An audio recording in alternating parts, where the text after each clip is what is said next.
Salam alaikum. Donc, écoutez, très heureux d'être ici et très heureux de cette invitation de Gomeka, et je ne connaissais pas et je suis vraiment agréablement surpris. J'aurais pu m'en douter, évidemment, hein, mais c'est mieux quand on le voit, hein, quand on voit cette agence de voyage dynamique et quand on voit nos chers amis. Plein d'autres associations aussi. Plein d'autres associations. Qui sont en partenariat. Qui sont en partenariat, mais c'est formidable de pouvoir faire un événement sur la Palestine. On a toujours l'habitude de ce genre de choses uniquement dans Paris. Hein, et c'est très très bien de faire ça justement en banlieue et de faire vivre cette cause. Donc ça prouve qu'il n'y a pas que Paris, hein, et qu'on peut se passer de Paris. En tout cas, ça prouve qu'en banlieue, il y a des événements tout à fait intéressants et tout à fait importants concernant, entre autres, la Palestine. Mais je suis vraiment émerveillé par le dynamisme, ce dynamisme. On a trop l'habitude de penser qu'en banlieue, il n'y a rien. Voilà, cela étant dit, la séance de brossage de chaussures étant passée, c'est pas mal. On n'avait pas révisé. Hein. Je vous promets, il ne m'avait pas demandé. Hein. Non, je suis très très heureux d'être là. Et je vais vous parler d'histoire, parce que c'est un petit peu ma spécialité. Et de Palestine précisément, qui est aussi ma spécialité en histoire. Voilà. Et donc, après cet exposé tout à fait intéressant, je souscris tout à fait à ce qui a été dit concernant les accords Sykes-Picot. J'ajouterai juste deux, trois petits points, si vous me permettez. Le premier, c'est qu'effectivement, tout ce qui a été dit sur Sykes-Picot est tout à fait juste, et la carte que nous avons lue, elle était tout à fait éloquente, hein, elle était tout à fait parlante, ce découpage qui a été fait. Il faut juste ajouter que avant donc, ces accords Sykes-Picot de 1916, il y a eu en 1915 autre chose, qui était l'accord entre les Arabes et les puissances impérialistes. L'accord Hussein-McMahon. Hussein qui était donc le shérif de la Mecque, et McMahon qui était le commissaire britannique au Caire, enfin au Moyen-Orient, hein, qui faisait un petit peu le représentant de l'Empire britannique dans la région, le haut-commissaire britannique, donc au Caire, McMahon.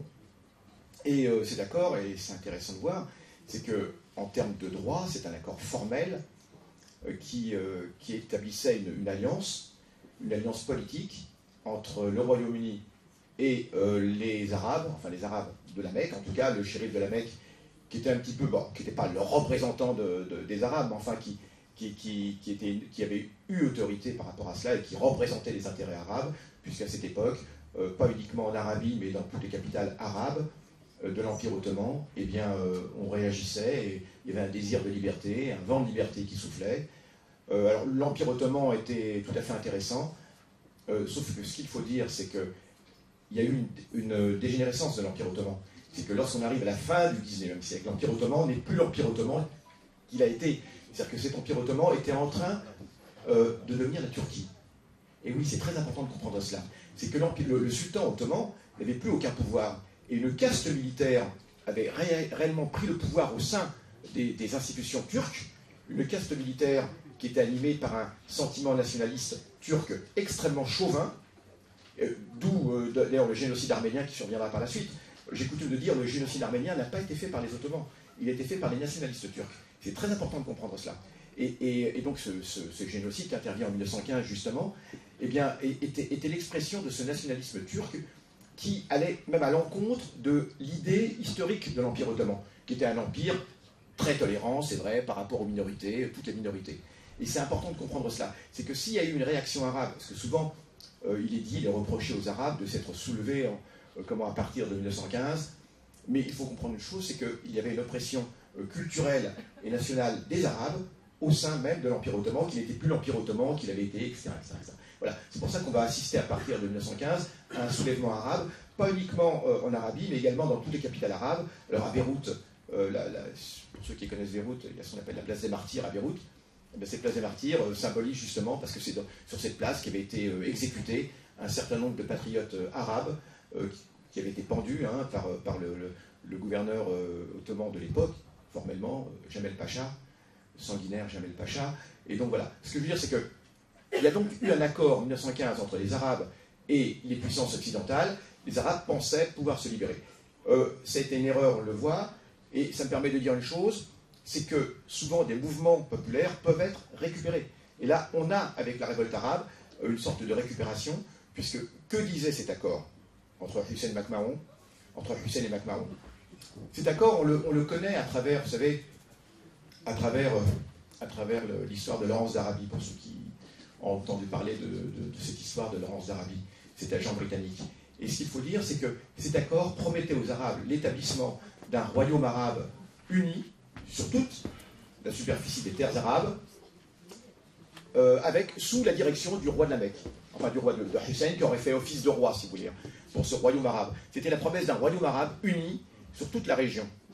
Et en lieu et place, et c'est un accord qui est réel, donc les Arabes se sont engagés dans cette révolte avec cette promesse, et qui est un accord réel. C'est pas uniquement formel, c'est pas uniquement des paroles en l'air, il y a des traces écrites, etc. Et cet accord Hussein-McMahon va être trahi, va être complètement piétiné avec justement les accords Sykes-Picot. Mais ces accords Sykes-Picot, d'abord, ce ne sont pas des accords, hein, c'est une entente Sykes-Picot. Il y a une différence entre une entente et un accord. Hein. Un accord, c'est international, c'est écrit, etc. Tandis que l'entente Sykes-Picot, elle était secrète. Les Arabes n'en ont rien su. Ils l'ont su qu'en 1917. Et d'ailleurs, les Arabes ne voulaient pas y croire. C'est pas possible que nos amis les Anglais nous trahissent à ce point, quand même. Nous nous sommes soulevés, nous avons eu des milliers de martyrs dans cette lutte contre l'armée ottomane, etc. Nous avons libéré des terres, et nos amis anglais feraient ça. Mais nous pouvons le croire. Et ces accords, cette entente Sykes-Picot, qui a été faite secrètement par Sykes et Picot, les représentants britanniques et français, cette entente, elle a eu lieu dans un hôtel, en cachette. Ils se sont retrouvés dans un hôtel en cachette, et il y avait la carte du Moyen-Orient, il y avait un crayon bleu et un crayon rouge, et c'est exactement comme ça. Et ils se sont partagés la région. Alors qu'un an plus tôt, ils avaient fait un accord réel avec les Arabes. Donc cette duplicité impérialiste, il faut la mettre en évidence. Et cet accord, vous savez comment on a su que l'accord Sykes-Picot existait? On l'a su lorsqu'il y a eu la révolution d'octobre en Russie. Et ce sont les bolcheviks, lorsqu'ils mettent la main sur les papiers du tsar, parce qu'auparavant, il y avait aussi la Russie qui était dans l'affaire, hein, et ils trouvent la trace de cette entente Sykes-Picot. Et évidemment, les bolcheviks disent aux Turcs, bah, regardez ce qu'on a trouvé dans ces accords. Il y a un accord, en fait, les Arabes excusez-moi l'expression, sont en train de se faire complètement avoir là, par les Anglais, parce que pendant qu'ils leur font croire qu'ils sont avec eux, eh bien, en fait, ils ont conclu un accord pour se partager la région après. Et les Arabes, mais non, ce n'est pas possible. Eh bien, que font les Turcs? Les Turcs, c'était de bonne guerre, eh bien, ils rendent public les accords Sykes-Picot. Bien sûr. Et ils disent aux Arabes, regardez vos amis anglais, ce qu'ils sont en train de faire dans votre dos. Les Arabes, mais ce n'est pas possible. Enfin bref, il y a eu toute une série d'autres événements par la suite. Bon, je vais m'arrêter là-dessus. Mais c'est important de comprendre que cette entente Sykes-Picot, on vit encore dessus aujourd'hui. Et c'est vrai, je souscris tout à fait à ce qui a été dit auparavant. Mais en même temps, ce qui est en train de se passer actuellement, c'est encore pire que Sykes-Picot. C'est qu'on va vers un émiettement. Alors il y a eu un premier émiettement avec tout ce régime. Et là maintenant, le but c'est encore de diviser au maximum. Le Soudan a déjà été divisé, etc., etc., etc. Et donc bon, je pense qu'aujourd'hui les impérialistes rêvent de diviser à nouveau la Syrie en une multitude de petits États, etc., etc. Bon, voilà. C'est important de comprendre qu'effectivement on est encore sur Sykes-Picot et que Sykes-Picot n'est pas terminé, mais que là il y a une trahison réelle. Et même en termes de droit international, il y aurait matière à poursuivre en justice ces puissances parce qu'elles ont trahi un accord réel qui était l'accord Hussein-McMahon. Bon, je ne vais pas revenir là-dessus. Alors, je rajouterai au but, avec la création d'Israël. Alors, on le sait, il y a un haut dignitaire britannique à la fin, enfin au début du XXe siècle, et là je souscris tout à fait à ce qu'a dit mon ami précédemment, qui disait il est hors de question, au moment où le nationalisme arabe commençait à se développer, hein, au début du XXe siècle, etc. Et il a cette expression qui est claire, il dit il est hors de question que s'établisse sur le pourtour de la Méditerranée eh bien, un ensemble arabe uni qui portera forcément totalement préjudice à nos intérêts. Donc ça veut dire qu'effectivement, dès le début, ils sont conscients de cela, ils veulent empêcher absolument que s'établisse une unité arabe. Alors, j'ajouterais, et je suis tout à fait d'accord avec ce qui a été dit précédemment, on vous dit à chaque fois, mais les Arabes, c'est pas possible, ils sont trop différents, etc. Mais c'est vrai, c'est totalement une stupidité. On prend la Chine. Aujourd'hui, vous dites aux gens, mais regardez la Chine, l'Inde, comment on constitue des États unis. Les gens vous disent, ah mais non, mais ils sont unis, eux. Ah bon? Il y a 800 langues en Inde, les amis. Ouais. 800 langues en Inde. C'est vrai. Des cultures différentes. Pourtant, personne ne conteste l'unité de l'Inde. Ouais. En Chine, c'est pareil. Contrairement à une légende, la Chine est extrêmement diverse. Il y a des dizaines de peuples différents en Chine qui ne parlent pas la même langue du tout. Ce qu'on parle, le chinois officiel, c'est le mandarin officiel, hein, mais il y a des Tibéto-Birmans, il y a des Birmans, il y a quantité de peuples en Chine également. Personne ne conteste l'unité de la Chine. Mais quand il s'agit des Arabes, où on a un ensemble uni qui va du Maroc à l'Irak, là on vous dit, mais non, ils sont trop différents, regardez, je crois qu'il n'y a pas une région du monde qui est aussi unie que le monde arabe. Je parle en termes culturels, historiques, etc. Et c'est là-dessus où j'aborderai ma deuxième intervention, celle que je voulais faire, des liens particuliers qui doivent nous unir à cette terre de Palestine. À un moment où on entend tellement de choses terribles, tu as eu raison de le rappeler tout à l'heure, des gens qui vous disent « la Palestine, c'est terminé ». J'ai même lu des choses effarantes, quelquefois, des gens qui vous disent « de toute façon, les Palestiniens n'ont pas su vaincre ». Ils n'ont pas su vaincre. Hein. Et puis, je le précise, je suis algérien d'origine, hein, mais donc c'est certains Algériens, et là je suis vraiment un petit peu en colère. Bon, même si j'étais algérien, ce serait pareil, hein, mais j'ai entendu de la part de certains Algériens qui vous disent « regardez, nous en Algérie, on a su vaincre, faire une guerre, etc., et libérer le pays ». Oui, avec une différence près, c'est que les forces coalisées, je pense que jamais un peuple n'a eu autant de soutien que le peuple algérien pendant sa guerre d'indépendance. Et je le dis. Et c'est une bonne chose, bien évidemment. Hein. Mais il a su, parce que les rapports de force étaient très différents à l'époque. Il y avait l'URSS, il y avait tout cela, il y avait le mouvement des non-alignés, il y avait la Yougoslavie. Donc voilà, tant mieux. Tant mieux pour le peuple algérien, mais on ne doit pas comparer comme ça. Hein. Les Palestiniens n'ont pas de forêt, ils n'ont pas de montagne comme on a. C'est pas un grand pays, c'est un tout petit pays. Et le peuple palestinien, too many enemies. C'est le titre d'un livre. Trop d'ennemis à la fois. Trop d'ennemis à la fois. Alors que les Algériens ont pu bénéficier de la guerre froide à l'époque, de l'opposition entre la Russie, les États-Unis. Et même les États-Unis étaient bienveillants vis-à-vis des Algériens pour embêter De Gaulle. C'est connu, c'est connu. Mais bien sûr, en même temps, ils fournissaient des armes à l'armée française, mais par en dessous, ils n'étaient pas mécontents. Et d'ailleurs, il y a eu de très bonnes relations pendant la guerre d'Algérie entre le FLN et les États-Unis, il faut le savoir. C'était de bonne guerre, comme on dit. Donc voilà, pas de comparaison. Voilà ce que je dis. Le peuple palestinien a affaire à une coalition incroyable d'ennemis. L'impérialisme, les régimes arabes et Israël. Alors, je dirais une autre chose, dans la création d'Israël, il y a aussi quelque chose qui est important de préciser, ça n'a pas été dit auparavant, mais en tout cas ça va tout à fait dans le même sens, hein. C'est que installer l'État d'Israël dans la région, alors en même temps ça coupe court à toute idée nationaliste arabe, parce que la Palestine, regardez bien, c'est le verrou de la Méditerranée.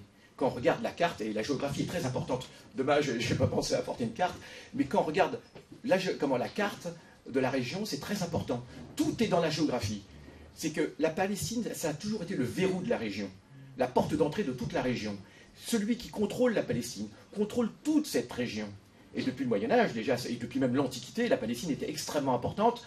Et la Palestine a toujours été le lieu de conflit, d'affrontement entre les empires d'Égypte et les empires d'Assyrie, etc.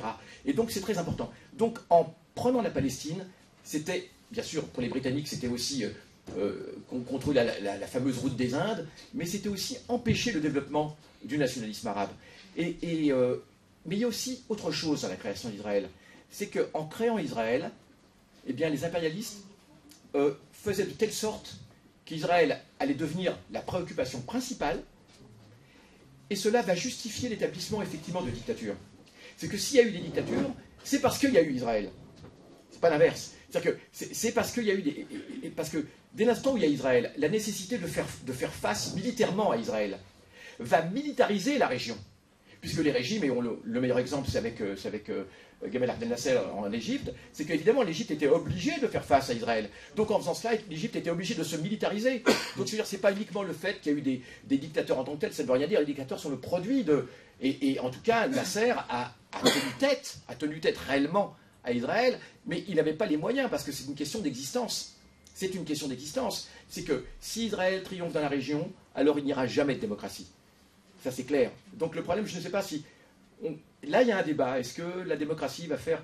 Moi, je ne pense pas. Je pense, alors c'est autre chose, hein, mais je pense que Israël empêche toute émergence de la démocratie. C'est le fait qu'Israël a été établi qui empêche qu'il y ait la démocratie, mais surtout qui va pousser à la militarisation de la région. Puisque les régimes arabes, ensuite, vont prendre comme prétexte l'existence d'Israël pour empêcher toute avancée démocratique. Oui, mais c'est donc important de comprendre que la lutte contre Israël permet aussi, c'est ça aussi qui permettra peut-être l'émergence de mouvements démocratiques, etc.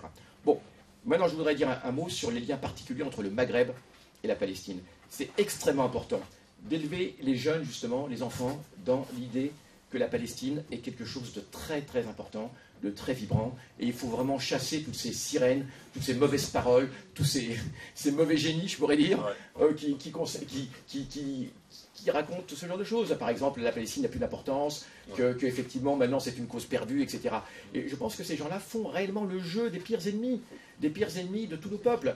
Alors, je voudrais dire, il y a un lien particulier qui nous unit à la Palestine, nous, Maghrébins, et on ne le dit jamais assez. Alors, on l'entend au Maghreb, des chauvins, certains chauvins du Maghreb, que je ne citerai pas, font de l'anti-palestinisme et de l'anti-arabisme primaire, mais c'est totalement faux. Dans l'histoire, il n'y a pas eu deux régions aussi unies que le Maghreb et la Palestine. Je prendrai juste quelques exemples. Alors, oui. Oui, alors justement, je vais en dire un mot parce que je partirai de là. Tu as tout à fait raison. La porte des Maghrébins, à Jérusalem, qui, de façon un petit peu, il y a eu une incompréhension. Qu'est-ce que c'est que cette porte des Maghrébins à Jérusalem? Et alors on a commencé à dire non, c'est parce que cette porte est dirigée vers l'ouest. Elle est dirigée vers l'ouest. Et donc du coup, c'est simplement la porte du Maghreb, etc. Après certains disent c'est la porte des Marocains. Non, il faut comprendre Maghreb. Non. Il n'y a aucun problème à ce que ce soit la porte des Marocains, excusez-moi. Hein. Mais simplement, c'est une limitation du sens. Non, c'est réellement du Maghreb en tant que tel. Et c'est très important. Et je vais vous raconter une histoire, je ne sais pas si vous la connaissez, mais elle est extraordinaire. Elle est même extraordinaire, cette histoire. C'est que depuis très très longtemps, il y a eu dans le monde musulman, il y avait un lien donc, entre les Maghrébins, et les gens ne connaissaient pas les frontières. Les gens ne connaissaient pas les frontières. Et donc, du coup, ils ne connaissaient pas les frontières, et donc on circulait, comme on dit, les frontières, ce ne sont pas des frontières, ce sont des cicatrices dans le monde arabe. Hein. Ce ne sont pas des frontières naturelles, ce sont des cicatrices qui ont complètement morcelé notre région, notre belle région. Et ce que je veux dire, c'est que à travers l'histoire de quelqu'un, Shuaib, mieux connu sous le nom d'Abou Médiane, et qui était donc l'Andalou, parce qu'il était d'Andalousie, à l'époque de l'Andalousie musulmane, évidemment. Ensuite, il va développer tout son savoir. C'est quelqu'un qui est illettré au départ, qui était un berger, et qui va se rendre, donc qui va traverser la Méditerranée, enfin à Gibraltar, il va se retrouver à Fès, au Maroc, et c'est à Fès, au Maroc, qu'il va acquérir une grande partie de son savoir religieux. Alors, imaginez, c'est quelqu'un qui au départ est un berger, qui va devenir un sage religieux, mais un parfait autodidacte. Il va avoir la chance de côtoyer donc, des chirs qui vont le prendre sous leur aile, et puis il va devenir un très grand sage, un très grand docteur de la foi, etc., qui sera consulté par beaucoup. Et alors, qu'est-ce qui va se passer à travers cette histoire? On a vraiment un résumé de l'histoire du Maghreb, des liens entre le Maghreb et la Palestine. Eh bien, il se trouve qu'il vit à une époque où nous sommes donc à l'époque où la Palestine est occupée par les croisés, mais au moment où Saladin, donc le sultan Saladin, eh bien, va commencer son djihad pour la libération de la Palestine. Et qui va se terminer en 1187 par la bataille des Cornes de Hattin. Et vous savez que Saladin a mis 10 ans pour préparer le djihad. Hein. Il préparait, il payait même des gens pour faire des discours appelant à libérer Jérusalem, etc., sur son propre argent en plus. Hein. Et toujours est-il que à ce moment-là, eh bien, Abou Médiane va partir pour l'Orient. Alors il a été d'abord, il a enseigné à Bougie, à Béjaïa, et on dit qu'il aurait enseigné à des gens prestigieux, dont Ibn Arabi, etc. Et il se rend à Béjaïa, et autant qu'on sache, il va partir avec un groupe de volontaires maghrébins pour aller se battre, pour libérer Jérusalem. Il va partir avec plusieurs milliers de volontaires maghrébins, de tout le Maghreb. Hein. À l'époque, les frontières n'existaient pas, évidemment. Hein. Et il va arriver à Jérusalem. Au moment donc où Saladin entreprend ses grandes batailles contre les croisés. Et il va participer à la bataille de Hattin, des Cornes de Hattin, avec tous ses volontaires. Et c'est là qu'il a perdu l'usage d'un bras. Alors, absolument. Il n'a pas été vraiment, son bras n'a pas été sectionné. Enfin, il y a différentes thèses. Si, il a été sectionné. Alors, certains disent que les nerfs auraient été brisés, enfin, qu'il avait toujours le bras, mais enfin, il va devenir invalide du bras. Oui. Bon, en tout cas, il va devenir invalide du bras. Et l'histoire, et c'est réel comme histoire, puisqu'on a une preuve matérielle, concrète, je vais vous en dire un mot. J'aurais pu d'ailleurs la porter, enfin, la preuve, la photocopie de la preuve. mais il va donc participer à cette bataille. Et l'histoire dit que pour remercier donc Abou Médiane et les volontaires maghrébins d'avoir participé à cette bataille. Alors, les Maghrébins étaient dans cette bataille engagés en tant que fantassins, mais aussi en tant que marins. Il faut savoir que même le bois qui servait à la construction des navires de l'armée de Saladin venait du Maghreb. Et beaucoup de marins aussi étaient maghrébins, parce que les Maghrébins étaient des marins depuis très très longtemps. Depuis et donc, les Phéniciens. Bien sûr, et donc beaucoup de marins de la marine de Saladin étaient des Maghrébins. Hein, donc le bois des navires, etc. Mais aussi des fantassins. Et donc pour remercier ces Maghrébins d'avoir participé à la bataille de Hattin, eh bien le fils de Salah ad-Din, enfin Salah ad-Din et son fils, vont offrir un terrain, des terres à ces Maghrébins. Ils vont leur offrir des terres en Palestine. Entre autres à Jérusalem, pas qu'à Jérusalem, mais entre autres à Jérusalem. Et là-dessus, eh bien, le Saladin, Abou Médiane va céder donc ces terres à ses descendants.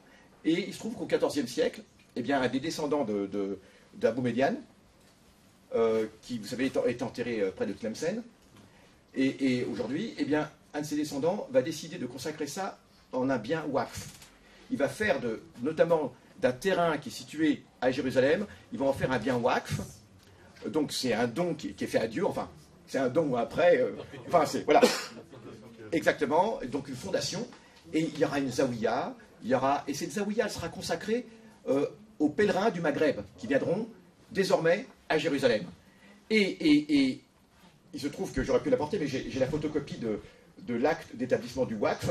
L'original est aux archives ottomanes, justement, à Istanbul. Et j'ai ces photocopies que moi j'ai trouvées dans les archives du Quai d'Orsay, tout simplement, donc en arabe, et elle avait été traduite par le Quai d'Orsay en 1948, enfin pour des raisons que j'expliquerai, toujours est-il au moment de la création donc d'Israël, et toujours est-il que c'est tout à fait émouvant parce que ce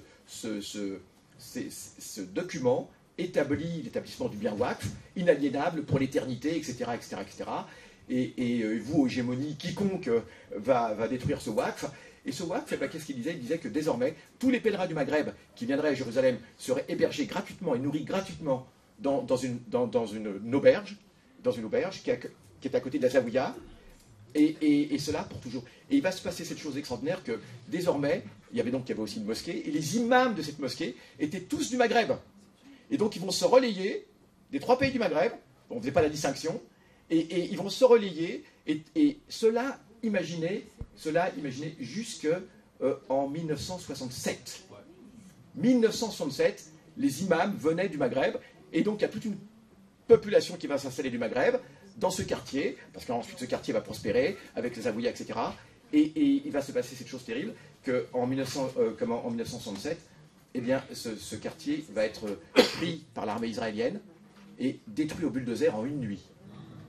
Les 5000 habitants qu'il y avait, qui étaient donc tous des Palestiniens d'origine maghrébine, précisément, eh bien, on va leur faire croire qu'il y a un risque d'explosion de gaz, et on va les faire sortir en pyjama, et bien sûr, maintenant, ils se retrouvent dans les camps de réfugiés. On va les envoyer directement dans des camions dans les camps de réfugiés. Voilà, et le quartier va être détruit au bulldozer. Il y a des photos même de la destruction, etc. Mais ce que je veux dire, eh bien oui, ce quartier, c'est le quartier du mur des lamentations, figurez-vous. C'est-à-dire que l'esplanade du mur des lamentations, qui ne s'appelait pas le mur. Qui ne s'appelait pas, le mur occidental, hein, le mur du Bourak, parce qu'on dit que dans le voyage nocturne, hein, eh bien, au cours du voyage nocturne, le prophète aurait donc attaché ici sa jument, enfin, cheval blanc. Voilà, et bien, ce qui est important de comprendre, c'est que c'est l'esplanade du mur des lamentations. Et il va se passer cette histoire qu'en 1973, comment est-ce que l'histoire revient? C'est qu'en 1973, se déroule à Beyrouth un congrès des Arabes pour la Palestine, un congrès des chrétiens arabes pour la Palestine, des chrétiens arabes pour la Palestine. Ouais. Pour la petite histoire, à ce congrès participe un certain Abbé Pierre, absolument, qui était très bien sur les questions de Palestine, et à ce congrès qui était organisé par le père Joachim Moubarak, qui est un prêtre chrétien libanais, qui était très très pro-arabe, très pro-palestinien, eh bien, il écrit au président algérien Abou Médiane, en lui disant, alors c'est un petit peu une sorte de petits clins d'œil. Il dit, savez-vous que l'esplanade du mur des lamentations appartient à l'Algérie? Et il lui dit, vous devez faire valoir les droits de l'Algérie sur l'esplanade du mur des lamentations. Mais c'est très sérieux. Donc il dit, ah bon? Il dit, bien sûr. Et puis il explique toute la filiation. Il dit absolument, comme aujourd'hui Abou Médiane serait algérien, donc voilà, on considérerait que l'Algérie pourrait faire valoir ses droits. Parce que c'était Tlemcenien, quoi. Et Tlemcenien en plus. Il est enterré À Tlemcen. à Tlemcen, à Ubbad, dans un petit village qui s'appelle Ubbad, qui veut dire les dévots. Comment? Il n'est pas Tlemcen. Non, Non, non, non, non. Mais non, mais quand on dit Tlemcenien, on s'habille. Il est mort à Tlemcen. Mais oui, mais bien évidemment, mais non, mais non, mais cela dit, en termes sérieux, en termes de droit, non, mais en termes de droit, dans la mesure où il est enterré à Tlemcen, et dans la mesure où effectivement, en tout cas, sa famille est installée en plus à Tlemcen, à Tlemcen, eh bien, Joachim Moubarak voulait forcer le trait, dire que l'Algérie pourrait faire valoir ses droits. Mais ça pourrait être tout le Maghreb, on est bien d'accord. Hein. Sauf que, comme à l'époque, il y a Boumediene, voilà. Alors Boumediene ne va pas le faire, mais ce qui est intéressant de comprendre, c'est qu'en termes de droit, c'est un terme de... Mais je suis très sérieux, c'est un point de droit en termes de justice, où des poursuites pourraient être entamées sur précisément. Alors quand vous verrez cette esplanade du mur, eh bien vous songerez qu'il y avait tout un quartier qui est ici, parce que là c'est terrible, et que ce quartier a été détruit. Voilà. Même la porte vient d'être fermée. Alors la porte exactement, c'est bien, et c'est souvent là-bas qu'il y a... Voilà, Israël a entrepris des travaux. Alors je dis c'est très important ce lien. Alors autre lien que je veux dire aussi par rapport avec le Maghreb, c'est qu'en 1948, dans les combats de 48, enfin qui commencent en 47, au lendemain de la résolution du 29 novembre 1947, eh bien dans ces combats, beaucoup, et c'est quelque chose qui a été complètement oublié, mais beaucoup de volontaires maghrébins vont venir. Des milliers de volontaires maghrébins vont aller se battre en Palestine en 1947-48. C'est étonnant que ce soit oublié. Alors on pense souvent aux guerres de 67, 73. Là, c'est dans le cadre d'armées arabes. L'armée algérienne, l'armée marocaine vont envoyer des troupes, bien évidemment, qui vont se battre vaillamment. Mais moi, je parle de volontaires. On est en 1947, 48. Le Maghreb est complètement occupé par la France. Eh bien, imaginez qu'il y a des gens qui vont quitter leur famille, qui vont quitter leur emploi. C'était des paysans, c'était des instituteurs, c'était des médecins, qui vont tout laisser pour aller se battre et mourir en Palestine. Et il y en a eu des milliers, plusieurs milliers. Et ils vont y aller comment? Ils vont pas y aller, il n'y a pas de compagnie d'aviation, hein, il n'y a pas de bateau, ils vont y aller à pied. À pied. Il y a beaucoup de Tunisiens, donc le plus grand nombre sont Tunisiens parce que la Tunisie était beaucoup plus proche. Et à travers la Libye, il y avait des réseaux de solidarité qui les prenaient en charge et qui les emmenaient jusqu'en Égypte. Et d'Égypte, ils passaient à Gaza et ils vont aller se battre à Gaza. Et beaucoup sont morts. Et le problème, c'est qu'ensuite, eh bien, à chaque fois que les Britanniques les capturaient, eh bien, ils les remettaient aux Français. Ils les remettaient aux Français. Et ça a été quelque chose d'assez terrible, parce que donc ils ont été capturés et remis aux Français, parfois même sans avoir eu le temps de combattre. Donc c'est important, ils vont revenir ensuite au Maghreb, mais c'est important de le dire, parce qu'ils ont fait ça alors que le Maghreb était déjà occupé. Donc ils ont oublié leur propre... Ils ont su passer par-dessus pour aller se battre, pour vous dire l'importance que cela avait. Et c'est très important que nous, aujourd'hui, eh bien, on exalte tout cela, ce lien. Et les liens ensuite n'ont jamais cessé, vous le savez. Voilà, donc je voulais juste faire cette précision, si vous me permettez. Hein. Voilà, c'est tout. Concernant ce lien particulier, et chasser un petit peu tous ces oiseaux de mauvais augure qui vous disent la Palestine. La Palestine, c'est une lutte qui est extrêmement ancienne, qui a plus d'un siècle. Et les Palestiniens ont la peau dure. Les Palestiniens ont la peau dure. Et à ces personnes de mauvais augure, quand elles me disent les Palestiniens n'ont pas su, je leur dis, vous savez combien de temps ça a pris pour que l'Algérie se libère? Dans des conditions infiniment différentes. D'accord, ça a pris pas loin d'un siècle et demi. Un siècle et demi. Bien sûr, pas loin. Et donc, la Palestine, aujourd'hui, c'est une lutte. Et les Palestiniens, vous savez, je terminerai là-dessus, au moment de la première intifada, en 1988, en Palestine, au moment où l'armée israélienne donc tuait, vous savez, tous ces jeunes lanceurs de pierres, etc., il y a eu un général israélien qui a dit une parole avec laquelle je suis d'accord. Vous allez comprendre. Il a dit... Le monde verra qui a le souffle le plus long. Qui a le souffle le plus long. Nous, Israéliens, nous aurons le souffle le plus long. Et les Palestiniens ont répondu, nous avons le souffle long depuis plus d'un siècle, et nous avons encore beaucoup de souffle. Et nous aurons le dernier mot. Nous aurons. Donc, vous voyez, c'est très important de comprendre cela. Qui aura le souffle le plus long? Alors, par rapport à tous ces essoufflés d'aujourd'hui, qui ne combattent même pas, qui sont ici, et qui déjà, sans avoir même jamais combattu, hein, eh ben, proclame la fin de la lutte, je suis assez étonné qu'un coureur de marathon eh bien, se déclare forfait avant même d'avoir entamé sa course. Donc voilà, les Palestiniens auront le souffle le plus long, et de toute façon, quand ils arriveront au but, ils sauront faire la part des choses entre leurs amis et leurs ennemis. Voilà ce que je voulais dire.